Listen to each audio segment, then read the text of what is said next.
नमस्कार। कॉलेज शिक्षा विभाग के ज्ञान दूत 2 कार्यक्रम में आपका स्वागत है। मैं डॉक्टर मोहनलाल गोस्वामी। हम अध्ययन करेंगे राज्यसभा का। इसके पहले पार्ट में हमने लोकसभा का विस्तार से अध्ययन किया था। इसके दूसरे भाग में राज्यसभा का अध्ययन करेंगे। विद्यार्थियों, जैसा आप जानते हैं, किसी भी सरकार के 3 अंग होते हैं।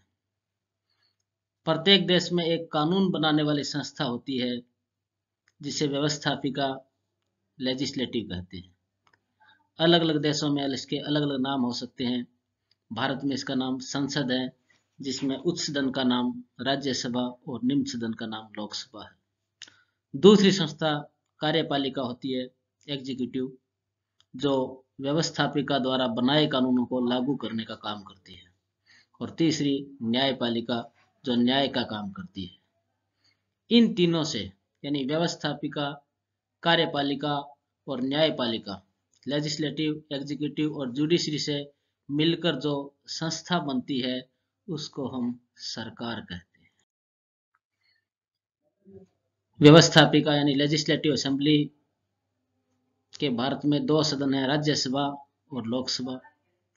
ये ब्रिटेन की पार्लियामेंट से प्रभावित है, जिसमें उच्च सदन का नाम हाउस ऑफ लॉर्ड्स और निम्न सदन का हाउस ऑफ कॉमन्स है। राष्ट्रपति इसका अभिन्न अंग होता है, क्योंकि कोई भी विधेयक तब कानून बनता है जब राष्ट्रपति के इसके हस्ताक्षर हो जाते हैं। भारत में जो संसद का वर्णन किया गया है वो भाग 5 में अनुच्छेद 79 से 122 तक है। इसकी अगर थोड़ी सी पृष्ठभूमि देखें तो 1919 का जो अधिनियम था मॉन्टेग्यू चेम्सफोर्ड, उसमें भी इसका वर्णन था। उसमें इसका नाम राज्य परिषद था, जिसमें 60 सदस्य, और लोकसभा का नाम केंद्रीय विधानसभा था। 1935 के अधिनियम में भी इसका वर्णन था, जिसमें राज्य परिषद नाम से थे, 260 सदस्य इसमें थे। 1954 में राज्य परिषद व जनता का सदन के नाम पर लोकसभा और राज्यसभा नाम इसको दिया गया। राज्यसभा में वर्तमान में 250 सदस्य अधिकतम हो सकते हैं। वर्तमान में 245 है, यानी 5 सदस्य कम है। इसमें 250 अधिकतम हो सकते हैं और वर्तमान में 245, फिर 5 सदस्य। ये जो पाक अधिकृत कश्मीर है, जिस पर पाकिस्तान ने कब्जा किया हुआ है, उसके सदस्यों की संख्या ये कम रखी है। जब कभी ये भारत के हिस्से में आएगा तब वो 5 सदस्य बढ़ जाएंगे। इसी तरह लोकसभा में भी देख सकते हैं कि अधिकतम सदस्य संख्या और वर्तमान में अंतर है, ये पाक ऑक्युपाइड कश्मीर की वजह से। राज्यसभा का जो पहला गठन हुआ था 3 अप्रैल 1952 को हुआ था, और इसकी पहली बैठक 13 मई 1952 को हुई थी। ये कई बार जीके में क्वेश्चन पूछा जाता है। अधिकतम सदस्य जैसे बताया 250, इसमें से 238 संघ और राज्यों से हो सकते हैं और 12 सदस्य मनोनीत होते हैं, नॉमिनेटेड होते हैं। वर्तमान में 245 सदस्य हैं, 233 सदस्य संघ और राज्यों से, 12 सदस्य मनोनीत। इन 233 में भी राज्यों से वर्तमान में देखें 225 हैं, और संघ शासित प्रदेश जिसमें एनसीआर दिल्ली भी शामिल है, दिल्ली से 3 सदस्य, पुडुचेरी से 1, और इसमें जो चेंज हैं वो जम्मू और कश्मीर का है। इसमें से जम्मू और कश्मीर से 4 सदस्य होते हैं, चूंकि जम्मू और कश्मीर पहले राज्य में था, अब संघ शासित में है। इसका एक हिस्सा लद्दाख है, जिसका प्रतिनिधित्व नहीं है। 12 सदस्य राष्ट्रपति द्वारा मनोनीत किए जाते हैं। ये अनुच्छेद 80/3 में है। ये साहित्य, कला, विज्ञान व समाज सेवा क्षेत्रों से होने चाहिए। तो 4 शब्द हैं इसमें, साहित्य, कला, विज्ञान व समाज सेवा। इसमें ध्यान दें, खेल शब्द इसमें नहीं है। कई बार किसी खिलाड़ी को मनोनीत कर दिया जाता है, परंतु फिर उसको समाज सेवा एक बड़ा विस्तृत क्षेत्र वहां से लिया जाता है। सहकारी आंदोलन भी इसमें शब्द नहीं है, वो विधान परिषद में है। राज्यसभा में अनुसूचित जाति, जनजाति व महिलाओं के लिए आरक्षण का प्रावधान भी नहीं है। जैसे SC/ST का प्रतिनिधित्व लोकसभा में उस तरह से नहीं है। लोकसभा के राज्यसभा के सदस्यों की जो योग्यताएं हैं उसमें भारत का नागरिक होना चाहिए। नागरिकता अर्जित भी हो सकती है और जन्मजात भी हो सकती है। न्यूनतम आयु इसमें 30 वर्ष लाभ के पद पर न हो, यानी सामान्यतः सरकारी कर्मचारी नहीं होना चाहिए। लाभ के पद को परिभाषित नहीं किया गया। वैसे अगर कभी विवाद होता है तो निर्वाचन आयोग की सलाह से राष्ट्रपति इसका निर्णय करता है। इसका जो चुनाव होता है वो आनुपातिक प्रतिनिधित्व है, प्रोपोर्शनल रिप्रेजेंटेटिव सिस्टम द्वारा होता है। वो राज्य की विधानसभाओं द्वारा होते हैं। जैसे राजस्थान से 10 सदस्य निर्वाचित होते हैं। 2003 के बाद एक संशोधन किया गया कि कोई भी व्यक्ति किसी अन्य राज्य से भी चुनाव लड़ सकता है। पहले उसी संबंधित राज्य का मेंबर होने की एक योग्यता थी, परंतु 2003 के बाद ऐसी नहीं है और मतदाता सूची के अंदर उसका नाम कहीं होना चाहिए। भारत में भी राज्यसभा जो सदस्य है, राज्यसभा सदस्यों का जो कार्यकाल है वो 6 वर्ष से पहली बैठक से, और सभापति का कार्यकाल 5 वर्ष है। सभापति इसका उपराष्ट्रपति होता है। इनको शपथ सभापति द्वारा दिलाई जाती है, यानी उपराष्ट्रपति द्वारा दिलाई जाती है।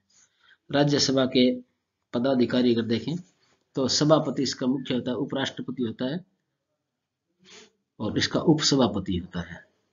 उपराष्ट्रपति का चुनाव अलग तरीका है और उपसभापति का चुनाव सदस्यों द्वारा किया जाता है। अगर त्याग पत्र देना हो तो सभापति व उपसभापति एक दूसरे को त्याग पत्र देते हैं। इनको पद से हटाया भी जा सकता है समय से पहले। उसमें राज्यसभा के बहुमत द्वारा और लोकसभा के साधारण बहुमत द्वारा पद से उनको हटाया जा सकता है। वेतन सभापति को मिलता है, उपराष्ट्रपति के नाम से उसको वेतन नहीं मिलता। उपराष्ट्रपति को वेतन सिर्फ सभापति के नाम से ही मिलता है। वर्तमान में जो सभापति हैं वो M वेंकैया नायडू है, आंध्र प्रदेश से उपराष्ट्रपति हैं। और प्रथम, ये कई बार पूछा जाता है, प्रथम सभापति जो थे डॉक्टर S राधाकृष्णन, ये प्रथम सभापति थे। वर्तमान में उपसभापति श्री हरिवंश नारायण सिंह है, JDU पार्टी से, ये बिहार से। और प्रथम उपसभापति SV कृष्ण मूर्ति राव थे। इनको शपथ राष्ट्रपति उपराष्ट्रपति को शपथ दिलाते हैं और सदस्यों को सभापति शपथ दिलाते हैं। राज्यसभा में जो सीट्स हैं वो जनसंख्या के आधार पर है। लोकसभा और राज्यसभा दोनों में सीट्स जनसंख्या आधार रखा गया है। जैसे अमेरिका है, अमेरिका में जो उच्च सदन है सीनेट, उसमें राज्यों की समानता का आधार का सिद्धांत है। सीनेट में 100 सदस्य हैं, अमेरिका में 50 सदस्य हैं। सभी स्टेट से 2-2 सदस्य, 100 सदस्य हैं। परंतु यहाँ जनसंख्या का महत्व है, इसलिए आप देखेंगे उत्तर प्रदेश की सर्वाधिक सीट्स है, 31 सीट्स है। ये एक बहुत निर्धारक तत्व होता है उत्तर प्रदेश का, इसलिए ज्यादा महत्व होता है इसमें।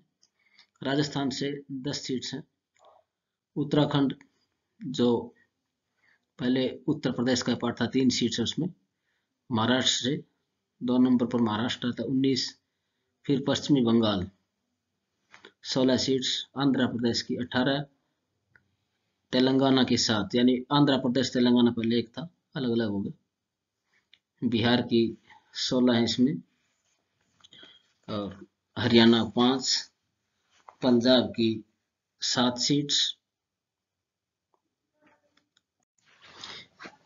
झारखंड की 6 सीट्स, हरियाणा 5 और पंजाब 7, अरुणाचल प्रदेश, मेघालय, मणिपुर, मिजोरम, त्रिपुरा, नागालैंड व गोवा, पुडुचेरी, इनकी प्रत्येक की 1-1 सीट्स है। चंडीगढ़, दादर नागर हवेली, अंडमान निकोबार, लक्षद्वीप, दमन द्वीप का इनका कोई प्रतिनिधित्व इसमें राज्यसभा में नहीं है। इसमें एक चेंज जो दिखाया गया है, जम्मू कश्मीर पहले राज्य में था, अब ये संघ शासित में है। लद्दाख की 0 सीट्स है। परंतु ये जैसा कि पार्लियामेंट में इसकी घोषणा की थी, ये स्टेटस अस्थायी है, बाद में इसको स्टेटस का दर्जा भी मिलेगा इसमें। इस तरह पार्लियामेंट की कार्यवाही में विपक्ष का नेता, इसके लिए जिस तरह लोकसभा में विपक्ष के पास 10% सीट्स होनी चाहिए, 545 से 10% सीट होनी चाहिए, वो इसमें कंडीशंस नहीं रखी गई है। उसके लिए 3 सीट शर्तें हैं, सबसे बड़ी पार्टी हो, सभापति से मान्यता हो और वो राज्यसभा का सदस्य हो। वर्तमान में विपक्ष के नेता मल्लिकार्जुन खड़गे हैं वेस्ट बंगाल से। पहले लोकसभा में ये विपक्ष का कार्य देखते थे 16 फरवरी 2021 से। इससे पहले गुलाम नबी आजाद जो थे 15 फरवरी 2021 तक विपक्ष के नेता रहे। विपक्ष के प्रथम नेता जो थे श्याम प्रसाद मिश्रा थे 1969 में, परंतु उसमें विपक्ष के नेता को मान्यता नहीं मिलती थी। विपक्ष के नेता को मान्यता देने की प्रथा 1977 में शुरू हुई। उसमें प्रथम नेता कमलापति त्रिपाठी थे। ये क्वेश्चन जी के कई बार पूछा जाता है। राज्यसभा की अगर शक्तियां देखें तो विधायी शक्तियां, कानून बनाने से संबंधित जो शक्तियां हैं, उसमें विधेयक किसी भी सदन में प्रस्तुत किया जा सकता है। लगभग समान शक्तियां दी गई है। दोनों सदनों में अगर कभी मतभेद हो जाए या दूसरा सदन अस्वीकार कर दे या 6 माह तक कोई कार्रवाई नहीं करे, तो इसके लिए अनुच्छेद 108 के अनुसार दोनों सदनों की संयुक्त बैठक बुलाई जाती है। इसकी अध्यक्षता स्पीकर करता है। बुलाता राष्ट्रपति है, अध्यक्षता स्पीकर करता है, नहीं लोकसभा का अध्यक्ष करता है। लोकसभा का अध्यक्ष नहीं है तो उपाध्यक्ष करता है। उपाध्यक्ष नहीं है तो राज्यसभा का उपसभापति अध्यक्षता करेगा। यानी सभापति या उपराष्ट्रपति किसी भी परिस्थिति में इस जॉइंट जो मीटिंग है उसकी अध्यक्षता नहीं करता है। इसमें राज्यसभा की स्थिति कमजोर होती है क्योंकि इसके सदस्य संख्या कम होते हैं, अधिवेशन राष्ट्र कम होते हैं। इसमें निर्णय बहुमत से लिया जाता है। यानी व्यवहार में राज्यसभा किसी विधेयक को 6 महीने तक रोक सकती है। आज तक 3 बार संयुक्त बैठक हुई है। 1961 में दहेज प्रथा निषेध उस 1978 पर हुई थी। यानी आज दहेज लेना देना अपराध है, उसमें बहुत बड़ी बात थी दहेज निषेध करना। उस पर बहुत विवाद हो गया था। प्रधानमंत्री नेहरू थे उसमें, 78 में हुआ था, ये पारित हो गया था बाद में। उसके बाद 1978 में बैंकिंग सेवा आयोग विधेयक पर बैठक हुई। इसमें प्रधानमंत्री मोरारजी देसाई थे। और 2002 में आतंकवाद विरोधी कानून जो था पोटा, उस पर संयुक्त बैठक हुई थी। उसमें प्रधानमंत्री अटल बिहारी वाजपेयी थे। यानी प्रथम बैठक में जवाहरलाल नेहरू, सेकंड में मोरारजी देसाई और तीसरे में वाजपेयी। विशेष ध्यान देने की बात है कि अटल बिहारी वाजपेयी इन तीनों सत्रों में उपस्थित रहे थे। संविधान संशोधन संबंधी शक्तियां, यानी संशोधन विधेयक किसी भी सदन में प्रस्तावित किया जा सकता है। उसके लिए विशेष व्यवस्था अनुच्छेद 368 में है। उस पर संयुक्त बैठक का प्रावधान नहीं है। आज तक 3 बार उस पर मतभेद हुए। 1977 में राजाओं की प्रीवी पर्स राजाओं को विशेष धनराशि मिलती थी, उस पर 45वां संविधान संशोधन विधेयक आरक्षण और एग्लो इंडियन से संबंधित था। और 64वां और 65वां विधेयक पंचायती राज और स्थानीय शासन से संबंधित था। इसमें से कार्यपालिका शक्तियां, यानी इसमें लोकसभा को ज्यादा शक्तियां हैं। प्रधानमंत्री और मंत्री सामूहिक रूप से लोकसभा के प्रति उत्तरदायी हैं। वही अविश्वास प्रस्ताव से हटा सकते हैं। राज्यसभा मंत्रियों से प्रश्न और पूरक प्रश्न पूछ सकते हैं। मंत्री राज्यसभा से भी हो सकते हैं। ये परंपरा ब्रिटेन से ली गई है। हालांकि ब्रिटेन में प्रधानमंत्री हमेशा हाउस ऑफ कॉमन्स से होता है।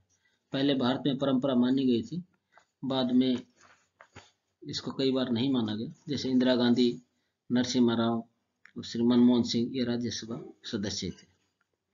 एच डी देवगौड़ा जब प्रधानमंत्री बने तो वो कर्नाटक विधानसभा के सदस्य थे, एमएलए थे। वित्तीय शक्तियां, इसमें भी राज्यसभा की शक्तियां कम है। वित्त विधेयक पहले लोकसभा में प्रस्तुत किया जा सकता है। इसकी स्वीकृति के बाद राज्यसभा में भेजा जाता है। राज्यसभा अधिकतम 14 दिन तक रोक सकती है। राज्यसभा का सुझाव मानना या न मानना लोकसभा पर निर्भर किया जा सकता है।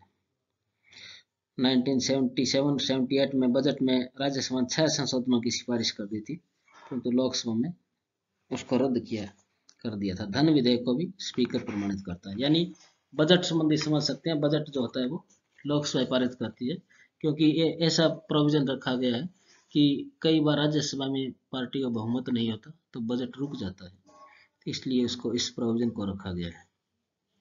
विशेष शक्तियां 3 है इसकी राज्यसभा की। अनुच्छेद 67, उपराष्ट्रपति को पद से हटाने का जो प्रस्ताव है पहले राज्यसभा में प्रस्तुत किया जा सकता है और लोकसभा इसको अनुमोदन करती है साधारण बहुमत से।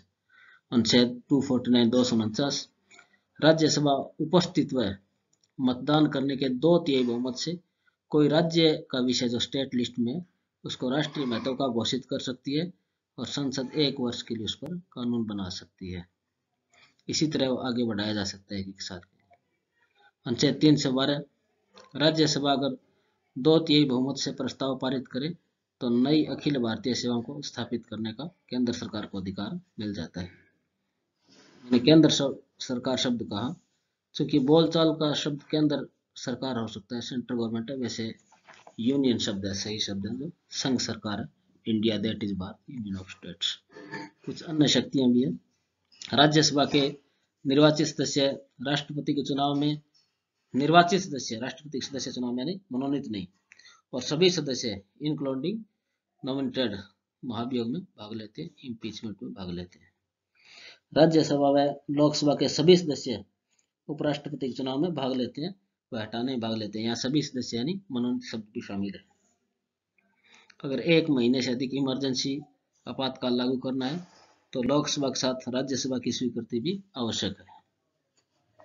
इसी प्रकार से 356 और 356 यानी राष्ट्रपति शासन लागू करने से संबंधित, और अनुच्छेद 360 वित्तीय आपातकाल लागू करने से संबंधित में भी 2 महीने में राज्यसभा की स्वीकृति आवश्यक है। मौलिक अधिकार निलंबन में भी राज्यसभा की सहमति आवश्यक है। राज्यसभा की अगर हम आलोचना करना चाहें तो राज्यसभा में अमेरिका के जो सीनेट है उसकी तरह समानता के सिद्धांत का पालन नहीं किया गया है। जनसंख्या के आधार पर प्रतिनिधित्व दिया गया है, यानी किसी राज्य को ज्यादा महत्व है जैसे यूपी का, और किसी के पास प्रतिनिधित्व भी नहीं है। ये जनसंख्या का आधार है इसके अंदर।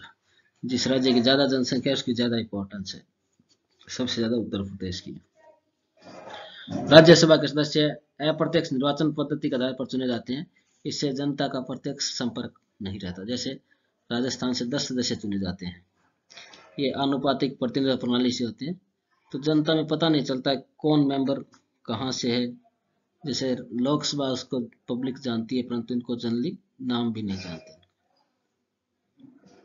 इसमें आनुपातिक प्रतिनिधित्व प्रणाली के आधार पर चुनाव होते हैं, तो जो पद्धति है उसमें छोटे क्षेत्रीय दल है उनको भी स्थान मिल जाता है, और ये राष्ट्रीय हित में नहीं होती क्योंकि लोकसभा में किसी पार्टी को ज्यादा बहुमत नहीं रहता और बहुत सालों बाद किसी को बहुमत मिल पाता है।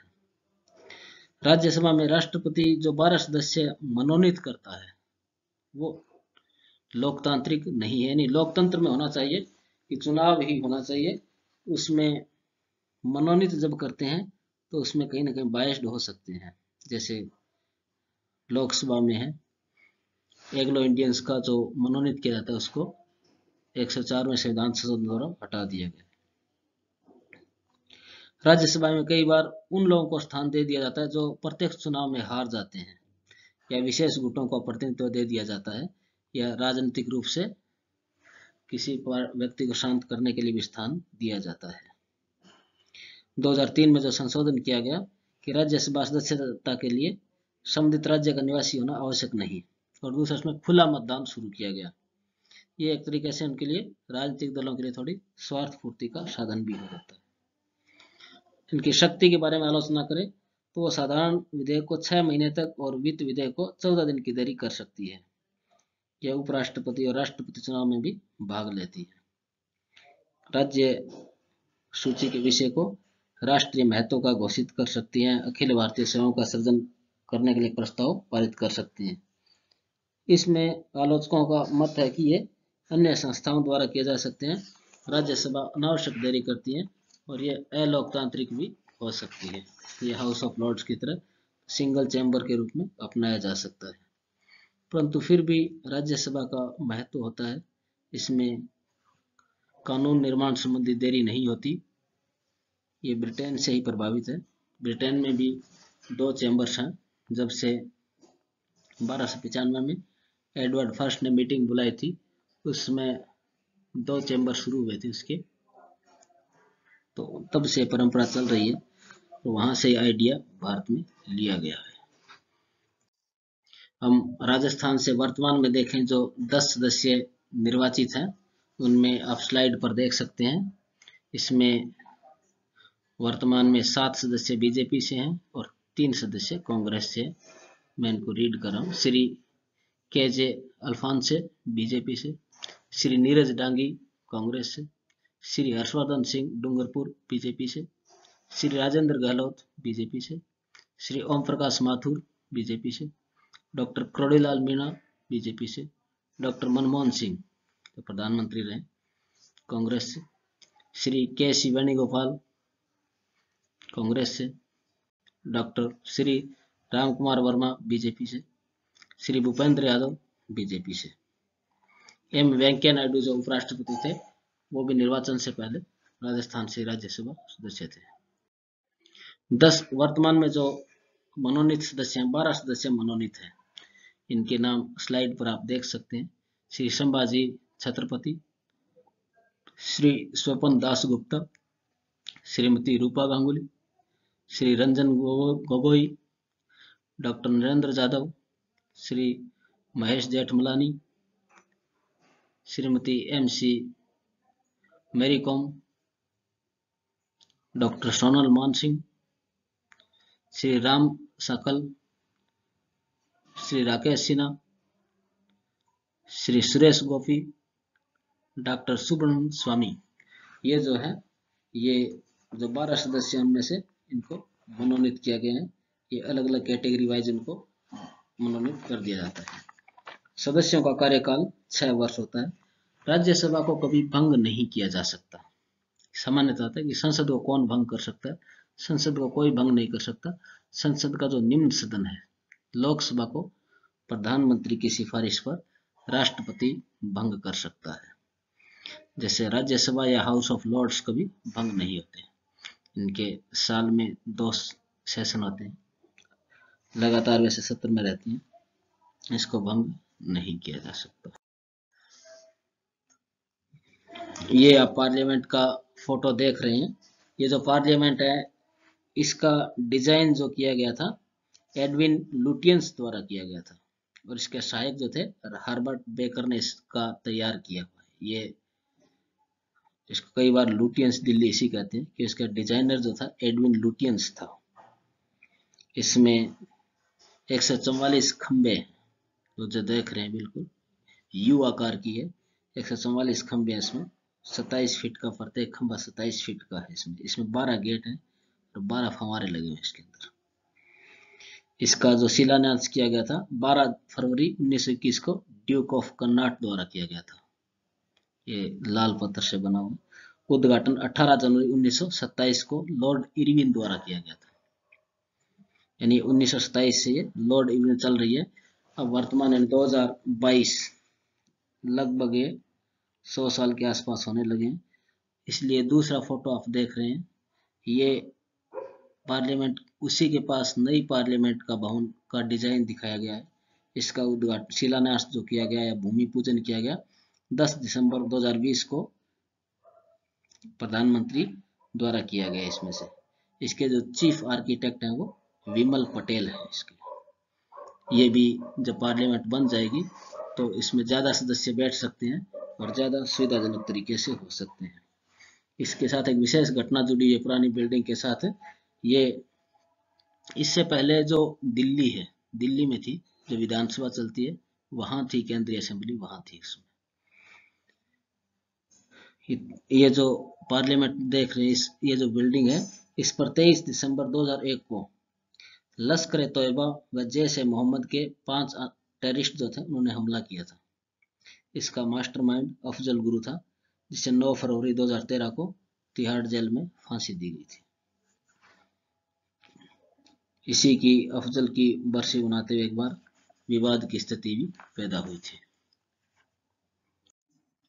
इसमें आप रेफरेंसेस देख सकते हैं। तो ऑनलाइन वेबसाइट पर राज्यसभा की सीट्स हैं और है जो देख रहे हैं राज्यसभा.nic.in, इस पर ऑथेंटिक जानकारी पूरी तरह से मिल सकती है। डी बसु का जो भारत का संविधान एक परिचय, इसमें लगभग ऑथेंटिक जानकारी मिल सकती है रेफरेंसेस देखने के लिए। हालांकि अब आजकल ये थोड़ी अपडेट नहीं हो पा रही है। सुभाष कश्यप की हमारी संसद, एम लक्ष्मीकांत की भारत की राज व्यवस्था, और मेरा जो यूट्यूब चैनल है डॉक्टर मोहनलाल गोस्वामी, उस पर भी आप लगातार ये वीडियो देख सकते हैं। मैं अंत में धन्यवाद करना चाहूँगा हमारे जो कल इसका उद्घाटन हो रहा है 12 जनवरी 2022 को, माननीय मंत्री महोदय डॉक्टर राजेंद्र सिंह यादव, मुख्यमंत्री honourable Shri Ashok Gehlot, secretary higher education Shri Narayan Lal Meena, commissioner college education Shrimati Suchi Tyagi और doctor Hariram Parihar, associate professor government college Jodhpur, जिन्होंने बिल्कुल शॉर्ट नोटिस दिया। शॉर्ट नोटिस पर मैंने ये तैयार किया गया, और मैं अपने बड़े भाई साहब doctor Om Prakash Gosai, associate professor Motilal Nehru college New Delhi का भी धन्यवाद करना चाहूँगा, जिनकी प्रेरणा से मैं लगातार वीडियो रिकॉर्ड कर रहा हूँ। मैं doctor Mohanlal Goswami, government girls college Hanumangarh. धन्यवाद।